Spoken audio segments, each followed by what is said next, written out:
Bienvenidos a un nuevo episodio de Digital Enfoque Podcasts, un espacio donde conversaremos con líderes profesionales y postulantes que buscan generar impacto desde la gestión pública.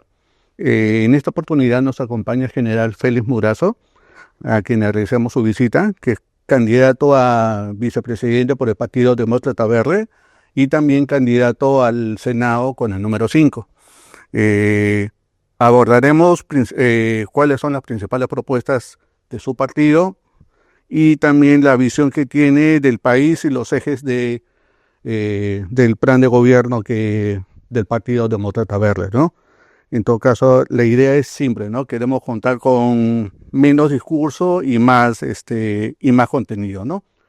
General, muchas gracias por la visita. Queremos comenzar la entrevista otorgándole un minuto para que usted se presente y nos diga cuáles son las principales propuestas que tiene usted y su partido en estas elecciones.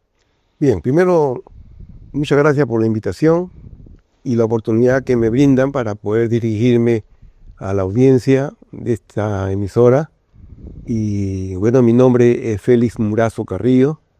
Yo soy teniente general de la Policía Nacional, que he ocupado anteriormente cargos como comandante general de la policía, que tenía el nombre de director general en el año 2004, también ministro de Estado en la cartera del Interior en el año 2005, y antes de ello he sido director regional de Interpol para América del Sur, con sede en Buenos Aires, durante 3 años, del año 2000 al año 2003, y cargo que ocupé por concurso público. Y en la fecha estoy, como usted ha señalado, pretendiendo este proyecto que de alguna forma me está sacando del fácil escenario de la crítica para ingresar al difícil escenario de los aportes, con el propósito de poder colaborar, contribuir como peruano en una situación de crisis, de inseguridad, que es mi especialidad, y que tiende lamentablemente a agravarse por la carencia de elementales enfoques, como por ejemplo la falta de una política de Estado que determine qué cosa es lo que quiere nuestro país en el tema de la seguridad, y obviamente engarzarla con aspectos netamente técnico-profesionales que engarcen el aspecto estratégico, el aspecto táctico, el aspecto operativo, que mucho se habla, que muy poco se entiende, porque este tema de la inseguridad es un tema o problema que la gente critica, opina, habla, pero muy pocos conocen realmente, porque acá hay algo mucho más complejo y hay un trasfondo que podemos comentar. Claro. General, ¿quién es Félix Murazo fuera del uniforme? Bueno, un ser humano que como peruano quiere asumir su peruanidad, trayendo a colación mis conocimientos y experiencias como policía, como licenciado en administración, como abogado, con estudios de posgrado, y que ha podido adquirir conocimientos y experiencias no solamente a nivel local, sino haber comandado 12 países de Interpol durante 3 años, me ha podido ver realidades y también cómo han sido enfrentadas, y cómo el uso de la tecnología, que acá no se está utilizando al 100%, puede convertirse pues en fórmulas de éxito. Y eso es lo que yo he podido arribar a raíz de que cuando dejé los cargos de ministro, de comandante general, ya en una nueva faceta, una fundación internacional me escuchó en una conferencia y me propuso hacer un trabajo de investigación que duró casi 3 años, con apoyo de oficiales generales y superiores de la policía, todos en retiro, con lo cual se demuestra que para hacer algo por el país no se necesita tener un cargo, y como consecuencia formulamos un plan nacional, regional, provincial y distrital, tomando en colación y referencia el trabajo que yo hice como comandante de la policía en Piura, donde aplicando la metodología que diseñamos con 2 compañeros de promoción el comandante Clodomiro Díaz Marín y el comandante Luis Felipe Elías Cuenca, y el que habla, los tres abogados, nada menos que sanmarquinos, decidimos cuando trabajamos en la DIRCOTE que teníamos que hacer un trabajo diferente, que esto no era investigar un delito común de robo, de homicidio, sino todo junto pero con un componente ideológico. Entonces allí, en la década del 80 estoy hablando, en la DIRCOTE se presentó una revolución, con un nuevo planteamiento basado en la inteligencia operativa, pero sobre todo la alimentación de lo que significaba la ideología marxista. Y en ese tiempo lo formulamos, y eso fue lo que sentó las bases para lo que después se conoció con el nombre de GEIN, cuya historia ha sido difundida con media verdades que son peores que las mentiras. General, vayamos a ver por el inicio. ¿Qué valores le inculcaron a usted en su casa con sus padres? Y si estos valores que le inculcaron influenciaron en su decisión de prestar servicio al país como policía a lo largo de toda su carrera, ¿no? Sí, le comento algo que es interesante y es una anécdota para mis compañeros de colegio. Yo de que tenía 12 años y estaba ingresando a primera y media, mi enfoque era servir a mi país a través de ser investigador policial.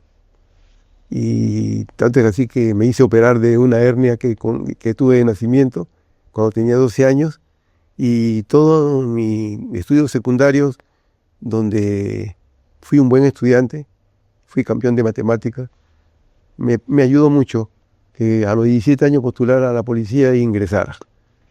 En el tiempo que he estado en la policía también he ocupado todos los primeros puestos, y de repente he tenido una carrera muy acelerada, porque a los 42 años ya yo era coronel, y a los 49 años fui general, a los 52 fui director de la policía, y ya estoy en retiro de 21 años, con una sensación de no haber podido, en los cargos que ocupé, ¿no?, haber logrado metas y objetivos, porque cuando uno está en cargos como ministro, como director general, si uno no tiene una afiliación política, como es mi caso, porque yo fui ministro no porque sea del partido de gobierno, sino porque en el Andahuaylazo me mataron 4 policías, y yo como comandante general decidí, frente al pronóstico que era bastante fatal, constituirme, y por primera vez en historia de la policía un comandante general se constituyó al teatro de operaciones.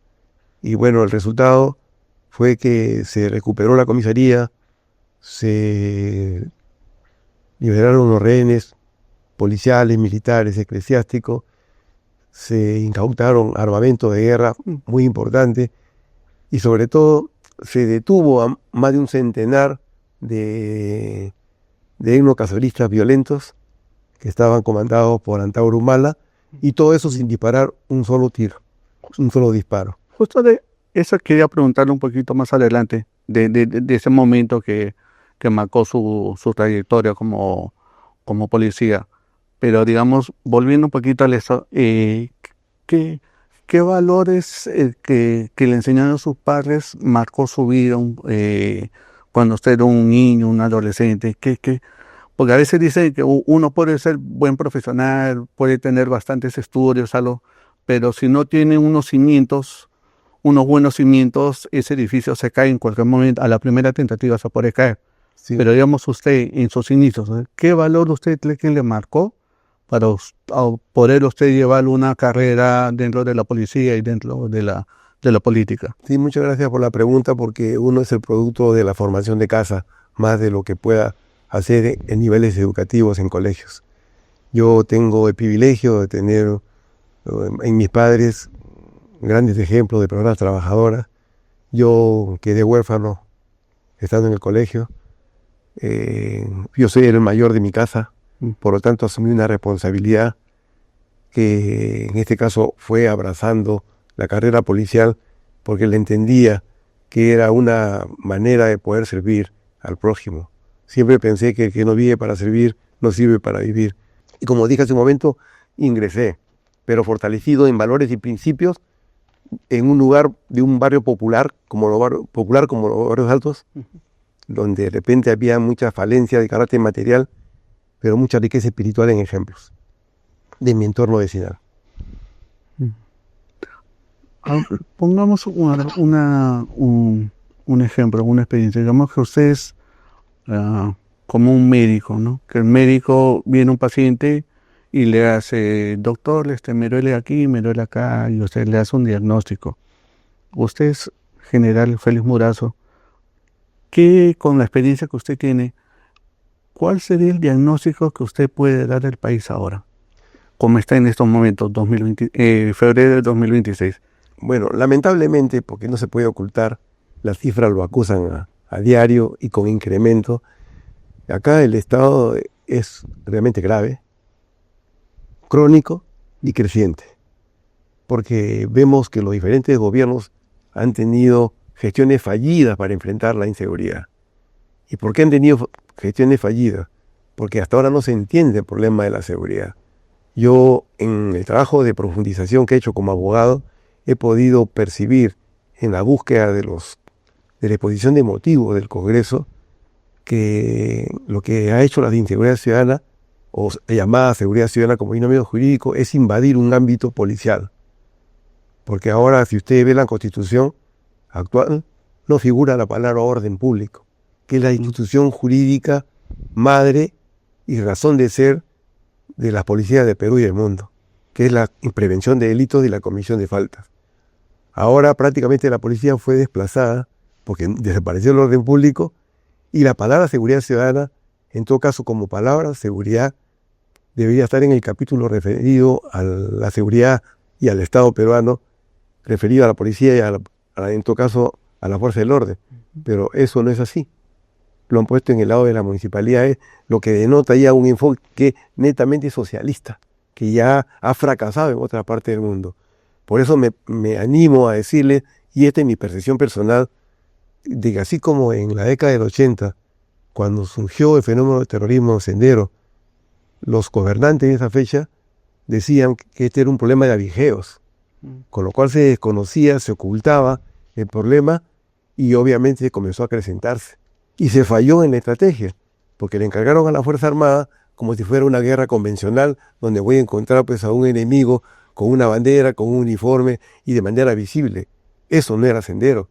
Entonces, ahí se falló en la estrategia. Y la policía también, cuando pensaba que era un delito de homicidio, de robo, de asalto, pero sin componente ideológico. Eso mismo me da la impresión que sucede ahora. Aquí en nuestro país no se trata de extorsiones cada vez más graves, de secuestro, no. Se trata de un fenómeno de violencia que viene como una ola grande y que se sustenta en lo que se conoce con el nombre del socialismo del siglo XXI. No es una casualidad que en nuestro país, en el entorno, muchos países tienen gobiernos socialistas. Y ya sabemos cómo termina un gobierno socialista, como el caso de Cuba, como el caso reciente de Venezuela. Entonces, lo que pasa es que la ideología marxista es una ideología muy cautivadora, que le enseñan a la persona y le dicen al que no tiene, que no ha tenido y que de repente nunca va a tener, que va a tener quitándole a otros.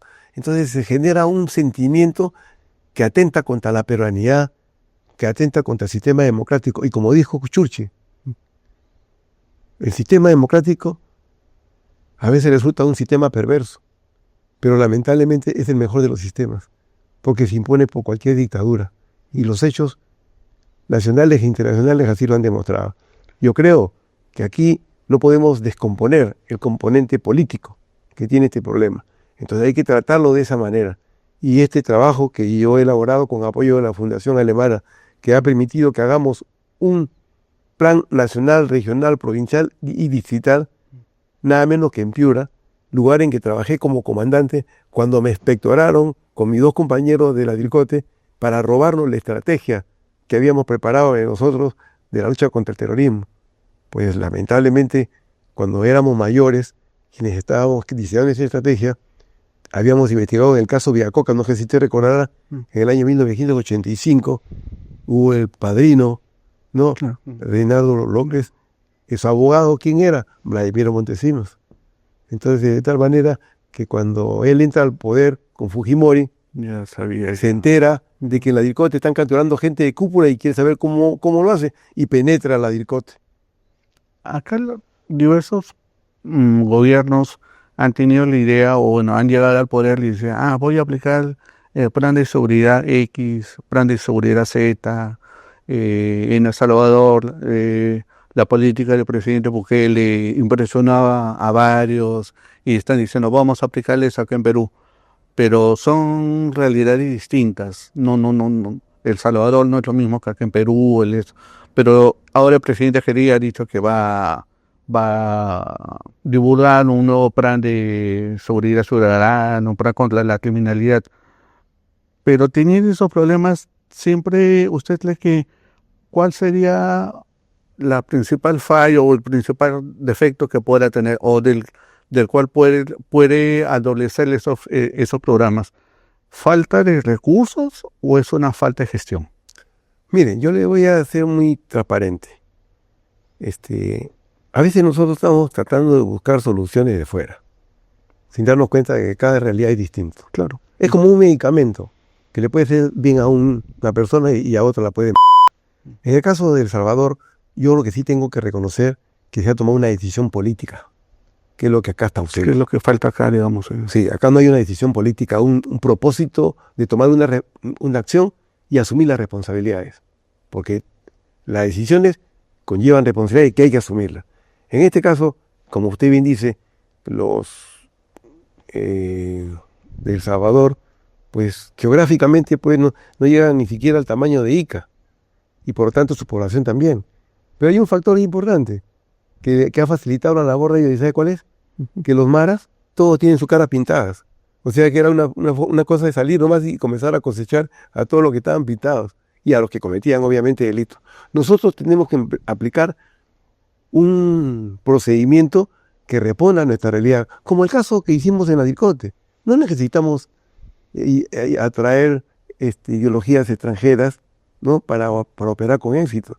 Lo que pasa es que sí, tuvimos que mirar hacia afuera, traer lo que necesitábamos, pero aplicarlo a nuestra realidad. Y eso después se llamó GEIN, término al cual nosotros nos oponíamos, porque GEIN, que significa Grupo Especial de Inteligencia, para nosotros lo que motivaba era afectar la unidad de una dependencia especializada como la IRCOT, como sucede con cualquier otra unidad. ¿Por qué? Porque no tiene nada especial que uno haga bien su trabajo. Eso debería ser la constante, debería ser la cultura de la excelencia. Porque eso, ¿qué cosa genera? Que quienes pertenecen a ese grupo, que se llama especial o se autotitula especial, para comenzar se creen que está por encima del bien y del mal, y encima de los otros colegas, que de repente con más o mejores merecimientos podrían incorporarse. Entonces hay cosas que doctrinariamente, históricamente, de repente no podrían comprender, pero cuando uno forma parte de un sistema vertical y encima cuando se promueven ascensos por haber hecho un trabajo bueno, eso me parece absurdo. Es como, por ejemplo, que uno lo premie a un hijo porque sacó buenas notas. No, esa es su obligación. Entonces aquí hay que renovar esa cultura de la excelencia, y en el caso de El Salvador, con el respeto y reconocimiento a su trabajo, yo creo que, como en todo en la vida, hay que sacar las cosas buenas de alguien, ¿no? Y también aprender las cosas malas para no hacerlas. Yo creo que este planteamiento que nosotros tenemos y que ha sido entregado, mire, este documento, este libro ha sido financiado por la Fundación Alemana. ¿Y en qué consiste? Se llama Reflexiones sobre la Seguridad Ciudadana. ¿Y por qué le he puesto yo el nombre de Reflexiones? Porque la verdadera diferencia entre el hombre y el animal no es la inteligencia, sino que el hombre es capaz de reflexionar y cambiar. Y no solamente cambia aquel que siempre dice que hizo la cosa bien. Mérito está en que aquel que es consciente que hizo la cosa mal, cambia y reflexiona. Y este trabajo, conjuntamente con este otro, que son de mi autoría y financiado por la Fundación Alemana, y que data desde el año 2013, o sea, hace ya más de 10 años, ha sido entregado gratuitamente, porque no se vende, por la misma fundación, a los gobiernos de turno, a los parlamentos de ese tiempo. Incluso yo he tocado la puerta de muchos ministerios, de muchas gestiones, y me han escuchado, no obstante haber sido ministro, pero yo noto que aquí hay algo mucho más grave, que no se trata de que no sepan qué hacerlo, sino que el sistema negativo social y también gubernamental hace que, a pesar de que hemos entregado, por ejemplo, aquí, y lo voy a mostrar, este es un documento que firmé yo con el representante de la Fundación Alemana y le entregamos al presidente de la República y al Premier en el año 2013, Claro. más de 12 años. ¿Cuánta gente ha muerto en esa fecha? Incluso si ustedes algún día tuvieran oportunidad de leer estos libros, se dan cuenta que nosotros hablábamos de acá, que acá había que atacar el tema con un enfoque multisectorial. Todos los sectores tienen que tener claro qué cosas van a hacer con el tema de la seguridad, no cada uno para su santo, qué es lo que pasa. Claro. Yo he asistido a muchas reuniones de gabinete y un día le dije a los señores ministros, señor presidente, cuando yo vengo acá al gabinete, yo no tengo por qué traer agenda, ¿sabe por qué? Porque basta escuchar a todos los ministros, el de trabajo, el de salud, y todos van a hablar de su problema y usted va a preguntar, ¿y qué medidas adoptó el Ministerio del Interior? Uh-huh. O sea, las consecuencias, pero ¿quién se preocupa de las causas y quién se preocupa de los problemas de la policía? Yo le pido por favor que haga usted una convocatoria para tratar solamente el tema de la seguridad. Cuando lo hizo, los ministros iban a regañadientes, pero ¿por qué hemos venido si ese problema del Ministerio del Interior? Y yo que me acuerdo mucho, uno de Relaciones Exteriores dije, ¿yo qué cosa tengo que hacer yo en la seguridad? Y un momentito le digo, señor, si usted piensa así, es por eso que estamos así. Mire, ve, usted tiene embajada, tiene consulado. ¿Usted cree que el problema de la inseguridad es un problema solamente de Perú? ¿Usted no cree que puede encontrar fórmulas de trabajo, tecnología, cooperación en esos países de gente y gobiernos que han resuelto el problema? Y recuerdo mucho la respuesta del resto de ministros. Oye, ya puedes ponerte a trabajar. No, le digo, todos tienen acá una tarea. El Ministerio de Educación, el Ministerio de Trabajo, todo. Aquí acá está escrito, hace 13 años. En un supuesto negado de que el candidato del Partido Demócrata Verde, Alex González, gane las elecciones, el partido de ustedes gane las elecciones y sean gobierno, ustedes implementarían dentro de lo que es una de las programáticas que hay en el país de seguridad ciudadana, ven viable o qué tan inmediato o cuál sería su primer plan de acción respecto a lo que es seguridad ciudadana. ¿Aplicarían el plan que usted me dice que presentaron en 2013 y hasta ahora no ha sido tomado en cuenta? Porque a veces uno viene con ideas nuevas, con buenas intenciones, pero a veces no tiene respaldo en el Congreso. Y a veces hay algunas políticas que un presidente quiere impulsarle una ley, pero tiene que ser aprobado por el Congreso. Y ahí comienza un poco el conflicto de poderes o una puja política, porque a veces puede parecer que el gobierno tiene una intención y los partidos que integran el Congreso, ahora que va a haber Cámara de Diputados y Cámara de Senadores, van por otro lado, ¿no? Entonces, ¿cómo harían en un supuesto gobierno del Partido Demócrata Verde en implementar estas medidas, teniendo como buen escenario una considerable representación parlamentaria, o en el peor de los casos que tuvieran una mínima representación parlamentaria? Su pregunta es muy importante y la tengo que responder de esta manera, para que se pueda entender mi respuesta. Como conversábamos hace un rato, yo después de dejar los cargos públicos, mi lectura sobre el espectro político era muy negativo. A mí, algunas organizaciones políticas me han estado tocando las puertas y a todas les he dicho que no estoy interesado. Sin embargo, hubo un candidato que es justamente el candidato Alex González, que ha estado desde hace más de un año persistiendo.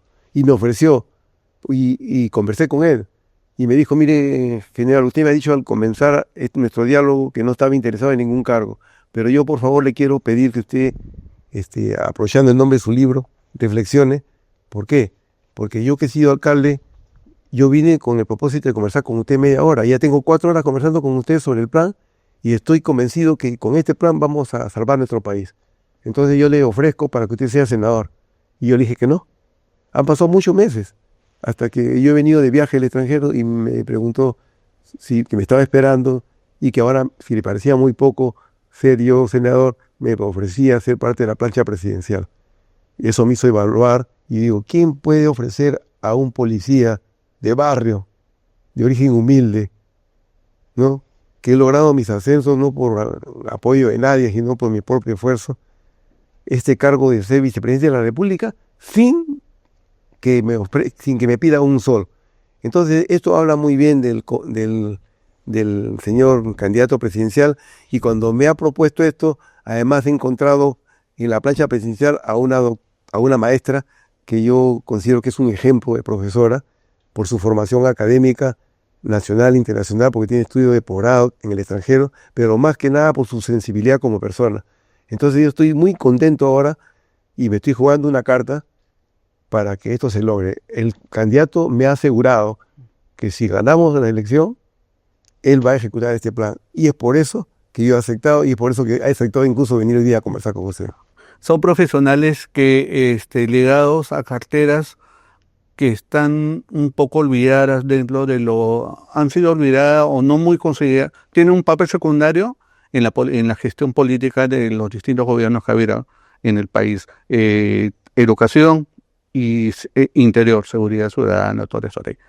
Y también hay un joven candidato que es Juan Chupitas, que es un ingeniero ambiental, y el tema ambiental también es un tema que no es muy tocado por los distintos partidos políticos.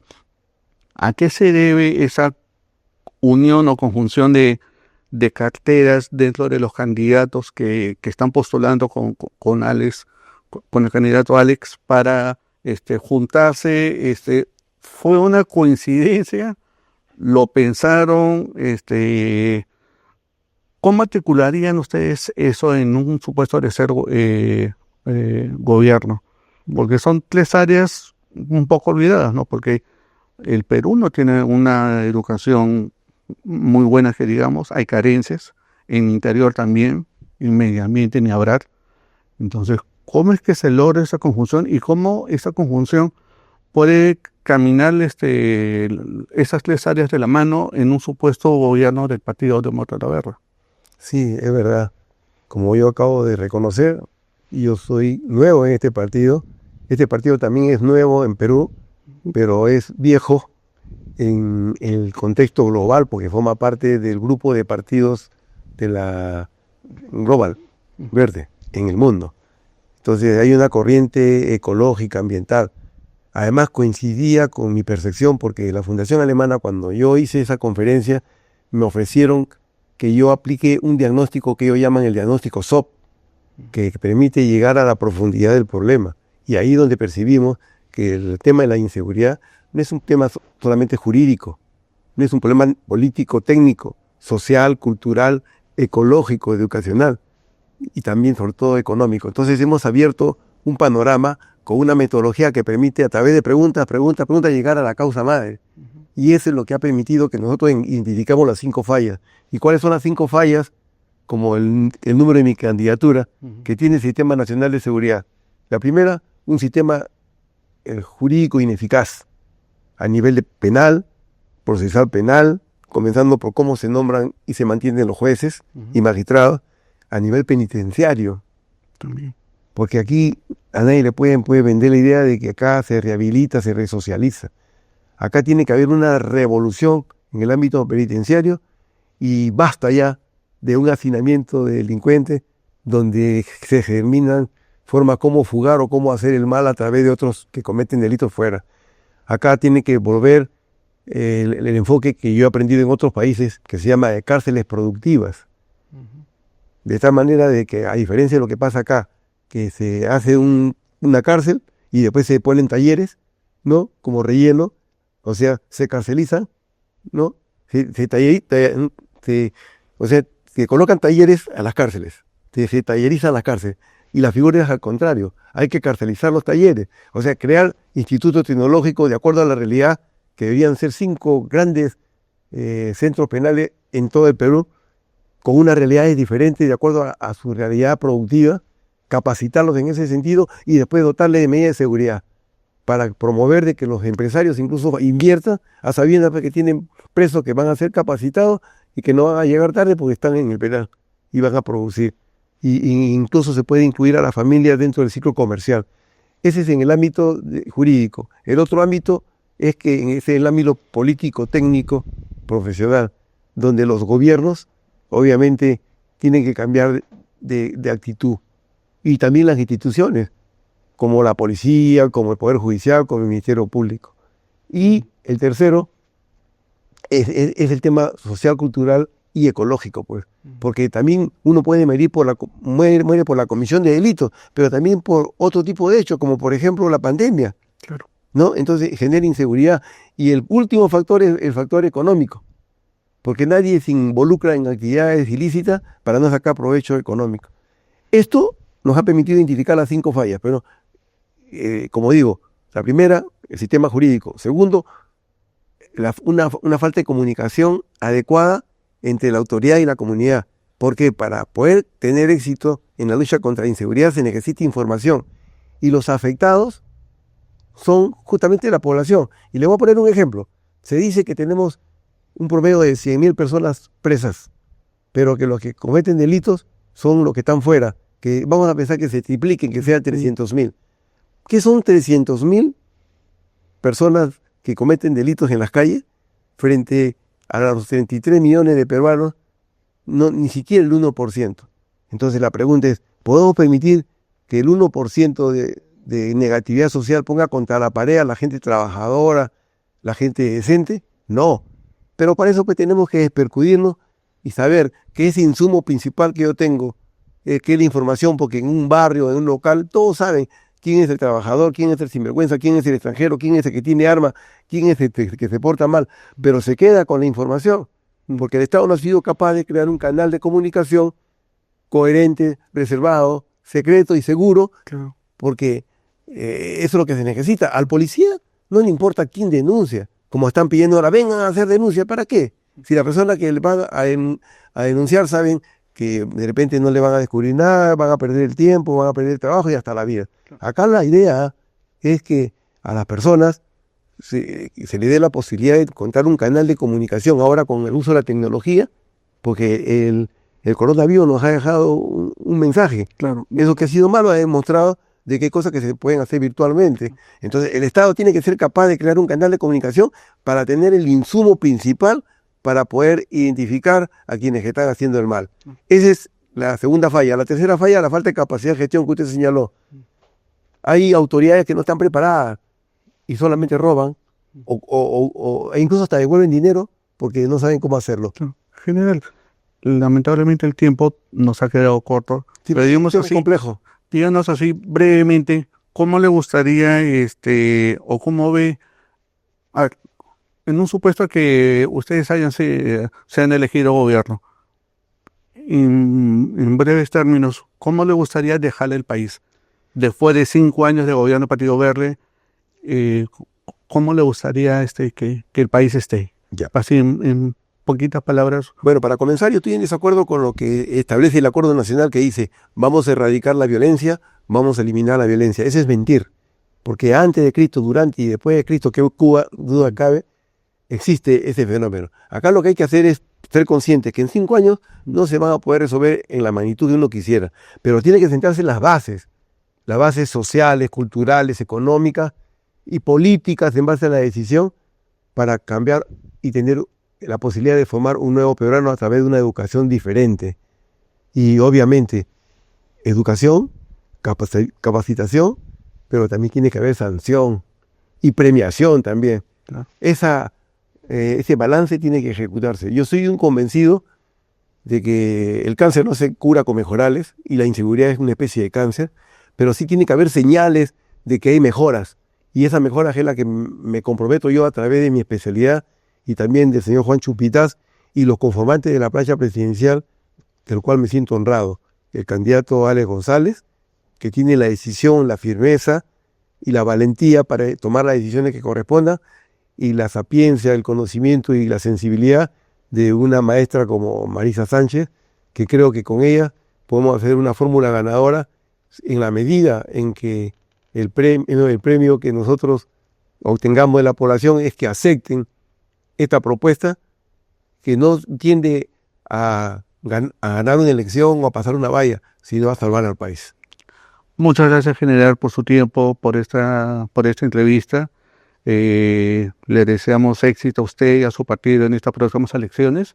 Y bueno, este ha sido este espacio que busca informar, que busca generar criterio y promover una ciudadanía más activa, ¿no? Y Gracias nuevamente, general, por estar acá, por su tiempo, por esta entrevista, y nos volveremos a ver en una próxima edición. Gracias por la oportunidad y como le voy a reiterar, si me consagran ustedes con su confianza, voten por el número 5 para el Senado Nacional y soy parte de la plancha presidencial porque soy de la persona que piensa que no vive para servir, no sirve para vivir.